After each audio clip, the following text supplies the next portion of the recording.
this morning in large print.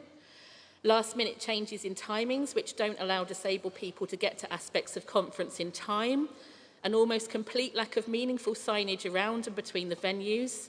Virtually no adjustments for people with mental health distress or neurodiverse conditions.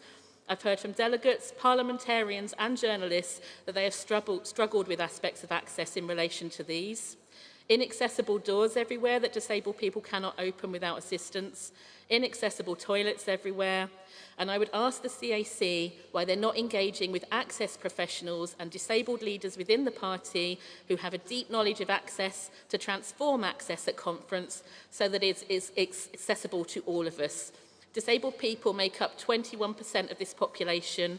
A third of us in the deep poverty cohort are disabled, and we need a place at conference where our voices can be represented. I would also ask if the CAC has received full training in disability and access, and given disabled people make up that number of people, why we are still being failed on access to this conference.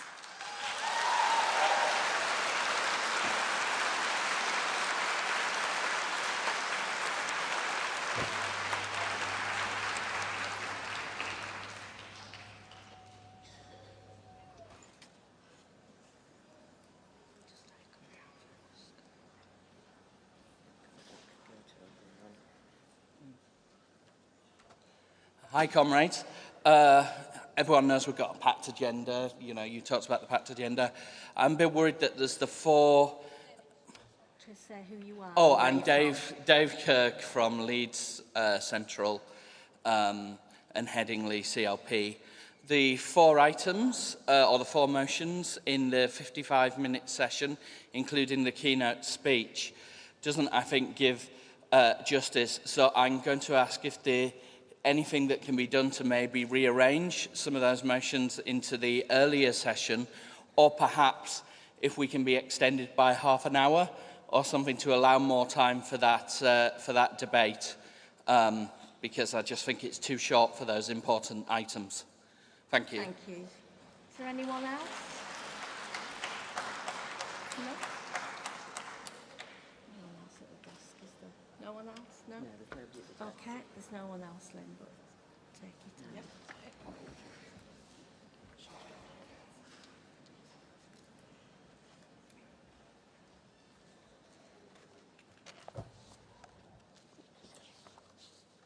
Okay, thank you, Anna. First, I would say that we work hard to ensure conference is accessible as possible for all delegates, and Katrina Money, who's on the CAC, is working closely with our accessibility stewards and the staff from Disability Labour to find a solution to any issues. We did receive your email yesterday, and can I invite Anna to come up and see the CAC later this morning so we can get a full picture of what the problems are, so that we can try and resolve them, if not this year, certainly for next year. In terms of Dave, we've got a really packed agenda, and unfortunately we've had a lot of motions that we've had to cram into 2 days. It is very unfortunate. I do appreciate that it can be frustrating, but you know, we have to allow time for set speeches on the agenda, such as the leader's speech. We will try and do everything we can to give as much time as we can to debates, but it is a very packed agenda. Thank you. Thank you, Lynn.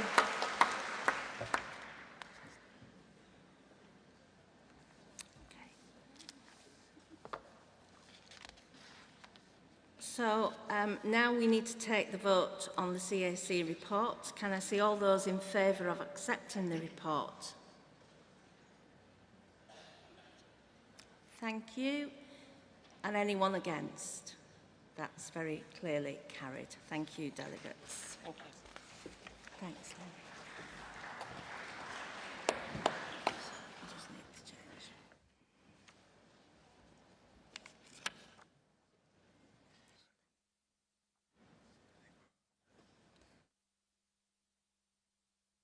So we're now just waiting for Yvette to join us, and here she is.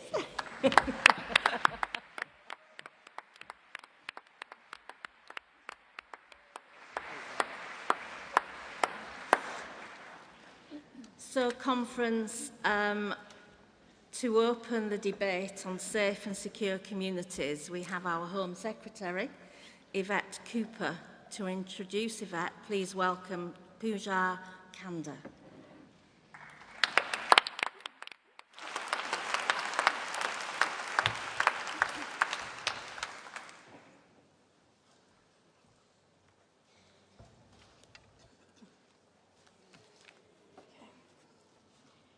Good morning, conference. I'm Pooja Kanda, and I'm here today to tell you about my son, Ronan. Ronan was a kind, humble, loving, and a happy child. He was every mother's dream son. I will always be so proud of the man he was becoming. He was just 16 years old and had just completed his GCSEs when his life was snatched away from him. On 29th of June 2022, my son was murdered in a senseless case of mistaken identity just a few meters away from our home in Wolverhampton. The boy responsible for taking my son's life was just 16 years old himself. He pierced a 20-inch sword 17 centimeters deep, which went straight through my son's heart in a matter of seconds. In fact, that very same morning, my son's killer collected the murder weapon from his local post office after ordering it online using his mother's ID and bank card. The markings on the package were ignored. ID checks were not made, and it was later revealed that my son's killer had successfully ordered 25 plus deadly weapons online. No questions asked. There was no duty or care taken by anyone involved. Knife crime is terrifying communities and destroying families like mine. Too many mothers get the devastating news that I got, telling you that your child has been stabbed to death and is not coming back. In that moment, your entire existence changes forever. Before the election, Keir Starmer and Yvette Cooper made it their mission to halve knife crime in a decade and save other young lives. Now in government, they invited me and other families affected by knife crime to Downing Street to form a new coalition to help drive forward this mission. Since losing my son, my family and I have channeled our grief into the Justice for Ronan Kanda campaign.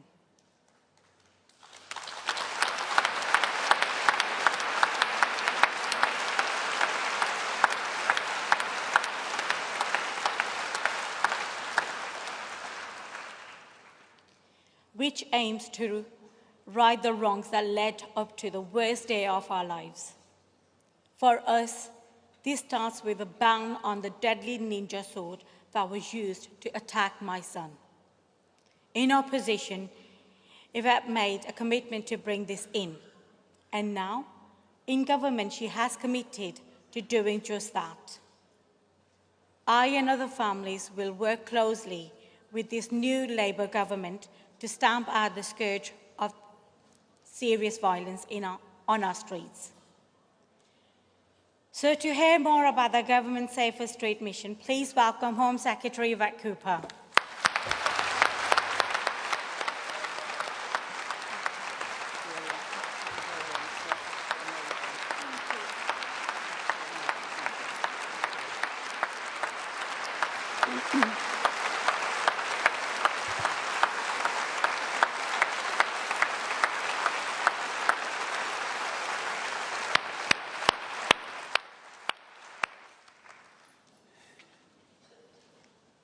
Pooja, thank you. Thank you for your words. Thank you for your courage. It is just 2 years since Ronan was killed, but Pooja has not stopped fighting for him since. Fighting for Ronan, fighting for other children, for other mums and dads, because no parent should have to go through this unimaginable pain. So Pooja, we salute you, we support you, and now we are in government, we will back you in your fight to save young lives.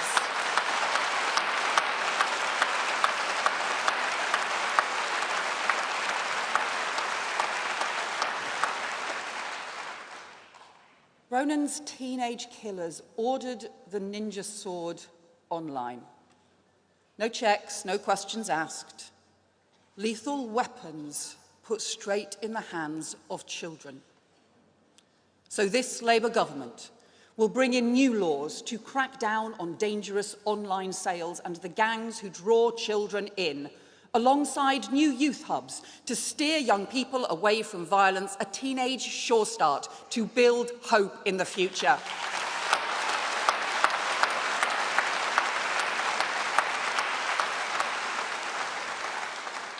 And we will make it a mission for our whole country to halve knife crime in a decade, and yes, this Labour government will pass Ronan's Law, a ban on ninja swords.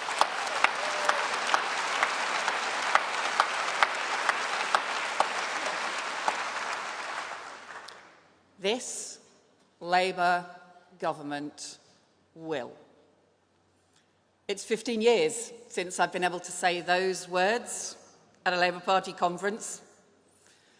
All those years we said things but couldn't do them. So don't let anyone tell you that politics doesn't matter, because 6 months ago, our party tried to ban ninja swords, but we didn't have enough MPs to win that vote. Because of the election, because of the change you campaigned for, now we do.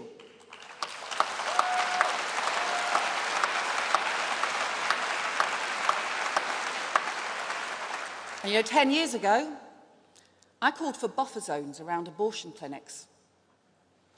But we weren't in government. We couldn't make it happen. Now we can, and yes, we have, because no woman should be harassed on the way to a healthcare appointment that is her legal right.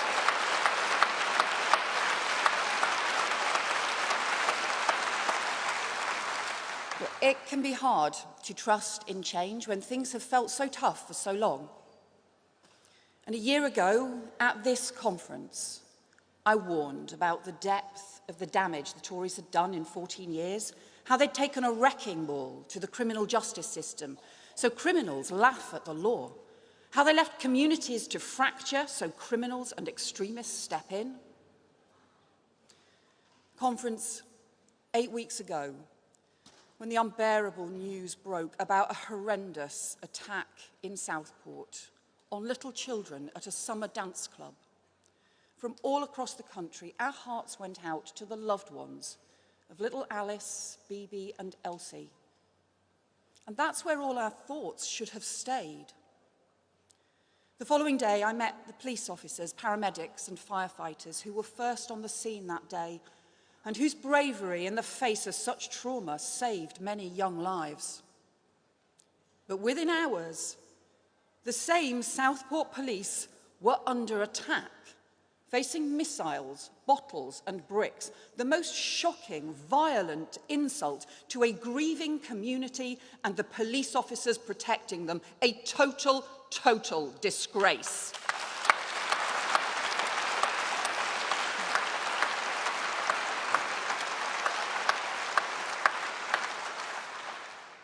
You know, then in copycat violence over the following days, stirred up from a safe distance by the grifters and the agitators online, we saw looting of shops, attacks on mosques, a citizens' advice bureau torched, an asylum hotel set alight, and people targeted on the streets of Britain because of the colour of their skin.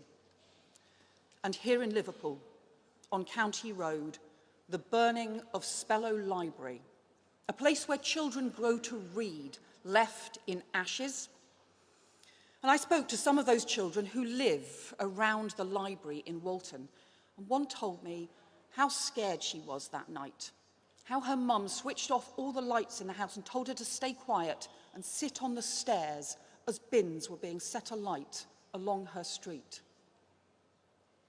So don't anyone tell me that was protest. Don't anyone tell me that was about immigration or policing or poverty. Plenty of people have strong views on immigration, on crime, on the NHS and more, but they don't pick up bricks and throw them at the police. They don't set light to buildings with people inside. It was arson. It was racism. It was thuggery. It was crime.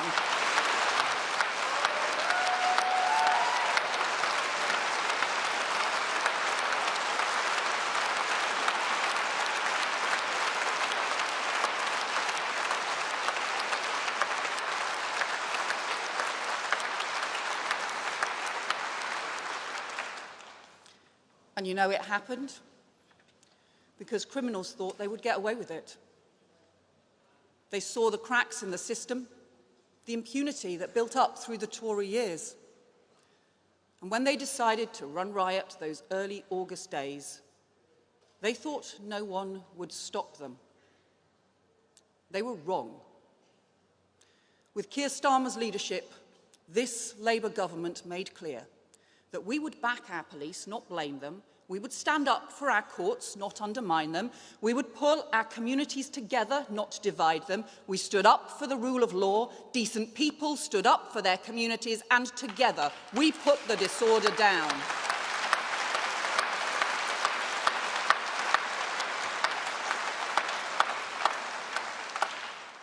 I'll be honest, I've been shocked by the response from some of those in political parties on the right who once claimed to care about law and order. After rioters attacked the police, they should have given full-throated backing to our brave officers. Instead, too often we've seen them undermine the integrity and authority of the police, even making excuses for the mob. If you remember back in the run-up to Armistice Day last year, disgraceful slurs that were made against the police, which made it harder for them to do their job that day, were treated as a sacking offence for a Tory Home Secretary. A year on, those same slurs have become an article of faith for every Tory leadership contender. It is shameful what that party has become.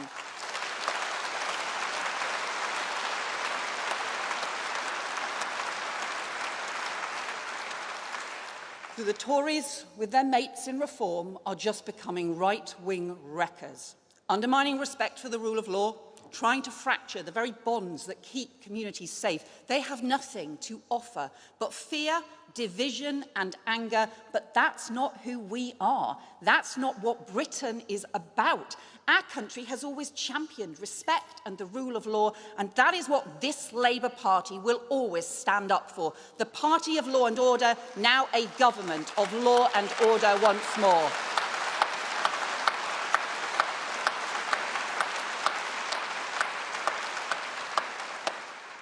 And nor will we let disorder and violence silence a serious debate on immigration, something that's been missing for too long amid the chaos, the gimmicks, and the damaging, ramped-up rhetoric.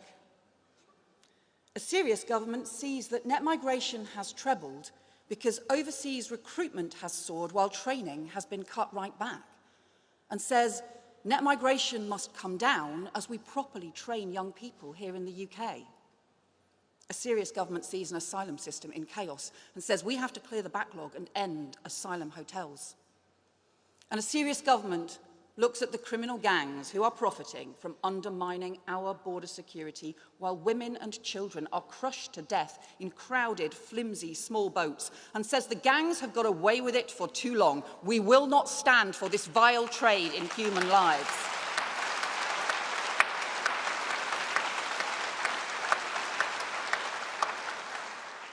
A serious government knows that immigration is important, and that is why it needs to be properly managed and controlled so the system is fair.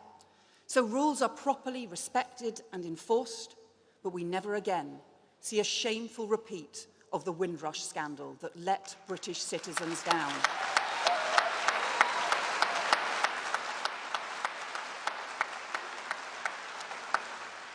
So in 3 months, we've set up the Border Security Command, launched new investment in covert operations, high-tech investigations to go after the gangs, with proper enforcement and returns.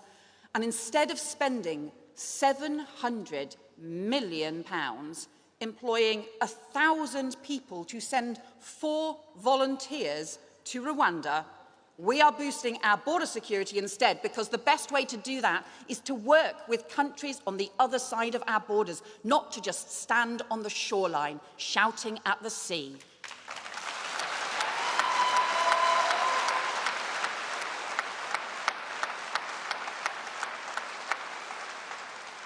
So from our border security to our national security, combating changing terror, state and cyber threats, to the security and the safety of our local streets. We know that security is the bedrock on which communities can come together, and on which all the opportunities Labour has always fought for are built. You don't get social justice if you don't have justice, and respect is the very foundation of our democracy, and those Labour values are at the heart of all we do. And they're at the heart of our mission for safer streets, where across the country, where for too long, rising town centre and street crime have been driving people away from our high streets, corroding the fabric of our communities. So this Labour government will bring in new powers on antisocial behaviour, shoplifting and off-road bikes, and we will put neighbourhood police back in our communities and back on the beat.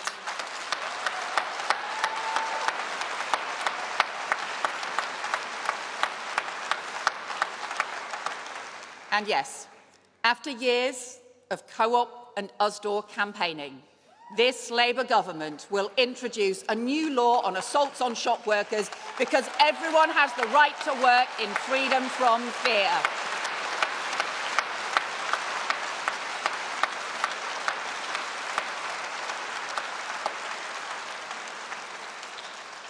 And you know, conference, it's so long overdue. At long last, this government will treat violence against women and girls as the national emergency it really is.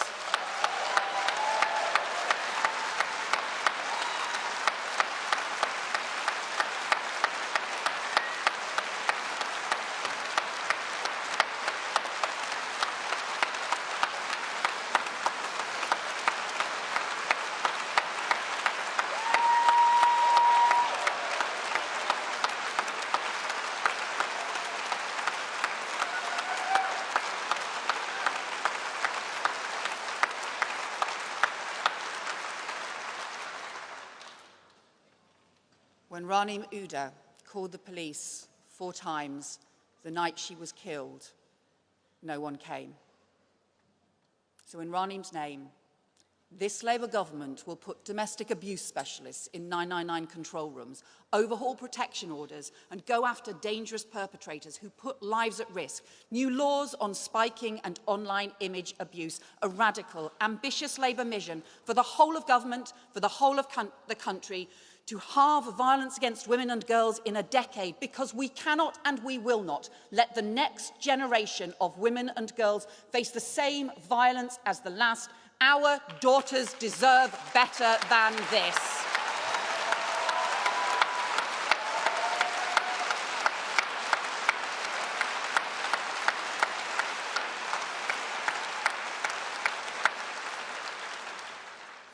And why do we do all this? For the same reason that communities came together here in Liverpool and across the country to clear up the damage that rioters had done, to rebuild the broken mosque wall in Southport, to find a new citizens' advice centre in Sunderland, to clean up the streets, because the simple belief that we all share is this: Our streets do not belong to the gangs, yobs and thieves. Our streets do not belong to the racists, extremists and thugs. And our streets will never belong to the stalkers, abusers or rapists. The streets belong to us all, and it is time to take them back.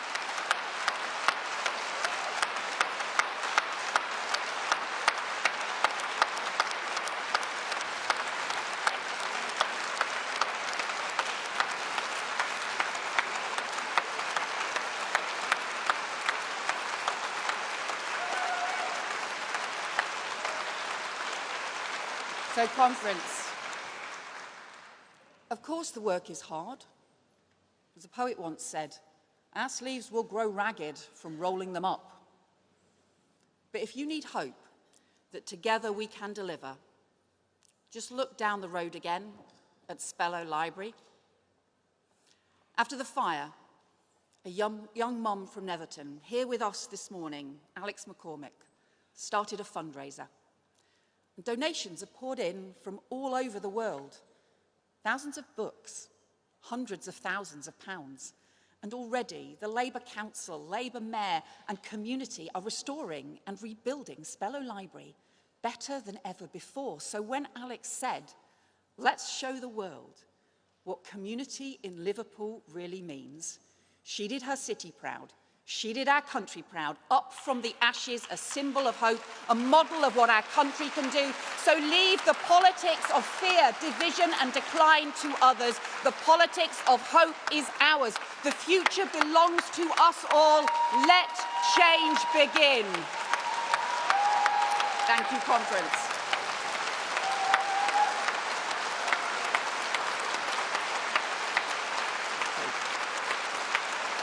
Thank you.